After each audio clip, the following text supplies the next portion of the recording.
मैं आपको बेलपत्र व भोलेनाथ की कहानी सुनाने जा रही हूँ। बोलो भोले शंकर भगवान की जय। एक शिकारी था। वह शिकार करके अपने परिवार का पालन पोषण किया करता था। एक बार जंगल में एक तालाब के किनारे बेल वृक्ष पर शिकार के लिए तलाश करने लगा। उस पेड़ के नीचे शिवलिंग था। पेड़ के पत्ते पेड़ को हिलाने से शिवलिंग पर गिर गए। इस प्रकार दिन भर भूखे रहने से शिकारी का व्रत हो गया और शिवलिंग पर बेलपत्र भी चढ़ गए। उसी समय गर्भिणी हिरनी तालाब पर पानी पीने निकली। शिकारी ने उसे देख मारना चाहा, तब वह हिरनी दीनतापूर्वक बोली, मैं गर्भवती हूँ। मैं बच्चे को जन्म देकर शीघ्र ही तुम्हारे सामने आ जाऊंगी। शिकारी ने उसे छोड़ दिया। कुछ देर बाद एक दूसरी हिरनी उधर से निकली।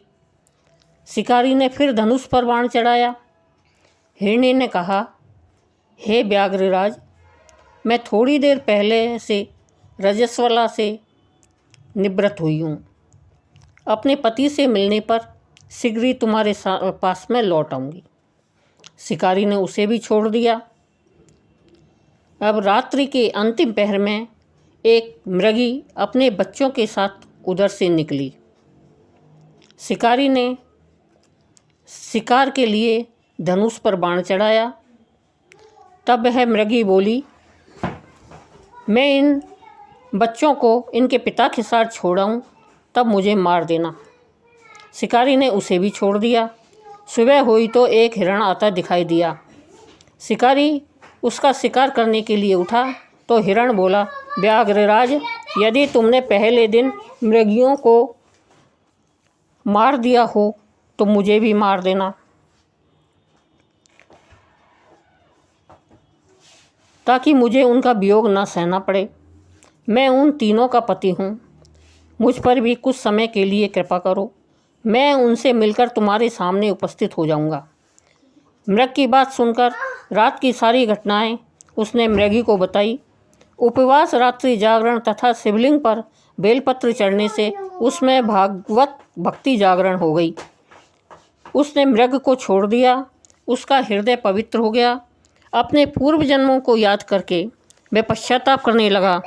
थोड़ी देर बाद हिरण सपरिवार शिकारी के सामने उपस्थित हो गया। जंगली पशुओं में भी सत्य बोलने की प्रियता, सात्विकता एवं समूह का प्रेम होता है। यह देखकर उसने अपने पर बड़ी गिलानी हुई। उसके नेत्रों से आंसुओं की झड़ी लग गई। उसने हिरणों को मुक्त कर दिया। देवताओं ने उस पर पुष्प वर्षा की।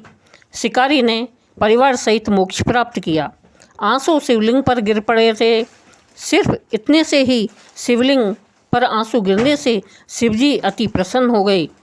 शिवरात्रि को जो मनुष्य शिवजी पर बेलपत्र चढ़ाता है, पूजा करता है, व्रत करता है, उससे शिवजी भगवान अति प्रसन्न होते हैं और मोक्ष प्रदान करते हैं।